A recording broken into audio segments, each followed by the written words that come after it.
I have a question regarding music in the Holy Quran. Is it mentioned anywhere in the Holy Quran that listening to music, I'm not saying watching music, but listening to music is haram? And if it is so, Mr. Bismillah Khan, ایک مشہور فنکار ہے, he has an argument with someone that listening to music is very soulful and relaxing to the soul. So if you could please defend or have an argument about this, that how is listening to music haram? Thank you very much. بہن نے سوال کیا ہے کہ قرآن میں کوئی آیت ہے جس میں لکھا ہے کہ میوزک حرام ہے؟ قرآن میں لکھا ہے اطیعوا اللہ اطیعوا الرسول, obey Allah obey the message, Allah کی بات مانو, اللہ کے رسول کی بات مانو. تو قرآن یا صحیح حدیث میں موجود ہے, ہمیں ماننا چاہیے. قرآن میں ڈائریکٹ ورس نہیں ہے کوئی صاف الفاظ سے کہ میوزک حرام ہے, انڈائریکٹ ہے, لیکن اللہ کے رسول کی حدیث میں ہے. صحیح حدیث میں لکھا ہے کہ صرف ڈف ہوتا ہے, ون سائیڈڈ ڈرم, ڈف الاؤڈ ہے, اس کے علاوہ باقی میوزیکل انسٹرومنٹس حرام ہیں. یہ صاف طور پہ لکھا ہے. ابھی آپ کا آرگیومنٹ ہے کہ بسم اللہ خان صاحب کہتے ہیں کہ music is soothing for the civil. میرا دوست کہتا ہے شراب بھی سودنگ فار دا سول ہے, شراب سے مجھے سکون ملتا ہے. ٹھیک ہے بھائی, آپ کو سکون ملتا ہے, لیکن اس سے نقصان زیادہ ہے. تو میوزک کیوں حرام قرار کیا ہے؟ اٹ انٹاکسیکیٹس. قرآن میں لکھا ہوا ہے چیپٹر نمبر 2 سورہ البقرہ میں, سورہ نمبر 2 آیت نمبر 219, شراب میں فائدے بھی ہے نقصان بھی ہے. اللہ تعالیٰ جانتا ہے, اللہ تعالیٰ سب کچھ جانتا ہے. قرآن میں لکھتے ہیں اللہ تعالیٰ کہ شراب میں فائدے بھی ہے نقصان بھی ہے, لیکن نقصان فائدے سے زیادہ ہے. تو میں مانتا ہوں ہو سکتا ہے کہ کچھ لوگوں کو فائدہ ہو میوزک سے. دیر از میوزک تھراپی آلسو. قرآن میں ایک سورہ شعراء ہے, پوئٹس. قرآن شریف شاعری اور گانے کے خلاف ہے, حرام نہیں کہتا ہے لیکن اکثر خلاف ہے. کیوں؟ جب ہم شعر شاعری کرتے ہیں اکثر اتنی شعر شاعری کرتے ہیں کہ شرک کی طرف جاتے ہیں. میں اگر راجا کی تعریف کر رہا ہوں, اتنی تعریف کرتا ہوں کہ اس کو خدا سے ملا لیتا ہوں. کچھ لوگ نعت پڑھتے محمد صلی اللہ علیہ وسلم کے بارے میں, نعت پڑھنا اچھی بات ہے, بہک جاتے اس کو اللہ سے ملا دیتے ہیں, وہ بھی حرام ہے. کہتے میں نے ایک عرب دیکھا بنا عین کا. عرب دیکھا بنا عین کا مطلب رب کو دیکھا. محمد صلی اللہ علیہ وسلم کو اللہ سے ملانا بھی حرام ہے. عیسیٰ علیہ السلام کو تو ملائے بھی حرام ہے, محمد صلی اللہ علیہ وسلم کو بھی. ہم ان سے پیار کرتے ہیں, محبت کرتے ہیں, لیکن اللہ سے نہیں ملا سکتے. اسی لیے 5 بار آذان میں ہم سنتے ہیں لا الہ الا اللہ محمد رسول اللہ. ہم عبادت کرتے صرف اللہ کی, اور محمد صلی اللہ علیہ وسلم اس کے رسول ہے, اس کے بندے ہیں, اللہ نہیں ہے.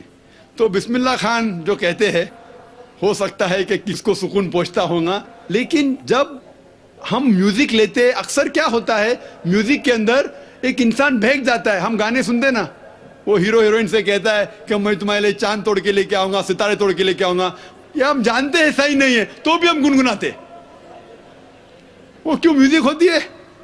ہم جانتے کون چاند یا تارے توڑ کے لے کے آ سکتا ہے. ہم جانتے کتنے الفاظ ہم جب سنتے یہ گانے کے بکواس ہے, لیکن پھر بھی گنگناتے. نہیں سننا چاہتے تو بھی سنتے.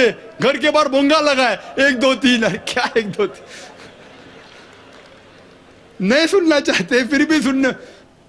تو میوزک میں کیا ہوتا ہے کہ میوزک کبھی کبھی من کو بہا لیتا ہے. صحیح کہہ رہے بسم اللہ صاحب, اتنا بہا لے جاتا ہے کہ شرک بھی کرتے تو ہم کہتے صحیح ہے, ہم اسلام سے دور جاتے پھر بھی اسے گنگناتے. اسی لیے اسلام میں میوزک جو آپ کو غلط جگہ پہ لے کے جاتا ہے, ڈف کے علاوہ باقی سب انسٹرومنٹس اسلام میں حرام ہیں. Good evening. My name is Nikhila. I'm a dental student. My information about Islam is really less. Whatever I know is because of my friends. My question is, I've read this poster. They say that music and dance is like not accepted in Islam. Why is that? I mean, you cannot say it's generally also you can, listen to music or singing or dance or whatever. You cannot just say like only for Bharatnatyam or for any form of dance you have music. In general music also we have you when you praise God, when you show your emotions. Why is it said that music and dance is not allowed? Sister has a question that why is it in Islam that music and dance are prohibited? First I'll come to music, then I'll go to the dance. As far as music is concerned, our beloved Prophet Muhammad sallallahu alaihi wasallam said, that the musical instruments, as a general rule, they are prohibited, except he gave permission for the duff. That's the one-sided open drum, called as duff or duffli. Besides that, the Prophet prohibited because, if you analyze, it takes a person away from the remembrance of Allah subhanahu wa ta'ala, from the remembrance of Almighty God. That's the reason when we hear these, film songs, whether it be Hindi, it may be Malayali or Tamil or whatever it is, you find that in these film songs, most of the words that are mentioned, they are far away from reality.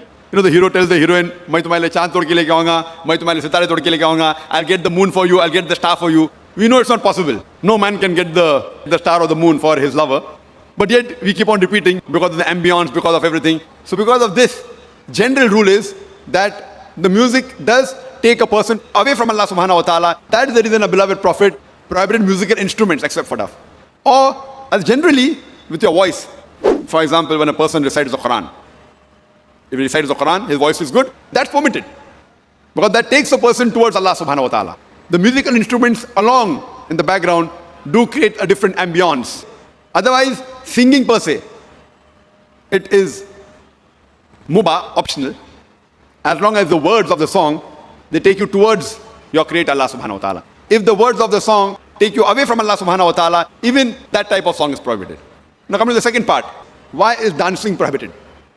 There is no verse in the Quran, or no hadith that I know of, which says dancing per se is haram. But normally, because people dance to show to the other people, we have dance performance on the stage, where you Bharatnatyam. Now you're doing Bharatnatyam on the stage and thousands are watching you. So normally in terms of the hijab reason, we wouldn't like to expose our ladies, our mothers, our sisters, our daughters on the stage and thousands of people looking at them. So any profession in which the body is used as a show, as to entertain the people, it is prohibited. That's the reason dancing in public or dancing in parties where we have opposite sex mixing. Many a time the rules of dancing, they conflict with the rule of the Islamic Sharia. Normally when you have a dance, you have pairs, male and female, and most of these pairs, that's the girlfriend, boyfriend, and you dance in front of other people. So because it breaks the system of Islamic hijab, that's the reason per se it is prohibited, because it goes against the system of hijab. So you have to realize that many a time when you dance in public, you go out for parties and you move around. Otherwise, with you and your wife, you can do what you want as long as it doesn't go against the Sharia. Alone in closed doors, husband and wife, what they want to do, as long as it doesn't go against the rules of the Quran and Sahih Hadith, there's no problem. But because most of the time dancing exploits the body, it includes singing, dancing, you go on the stage and other people are watching, so it breaks the rules of Sharia, of the hijab. And you can hear my video cassette, Women's Rights in Islam, Modernizing Outdated, which speaks in detail. Why do we Muslims protect, why do we love, why do we revere our women for? Because we love our women, that's the reason we protect them, and we don't want to exhibit them. That's the reason professions which involve singing in public, or dancing, or modeling, these professions are prohibited for a lady. Hope that answers the question.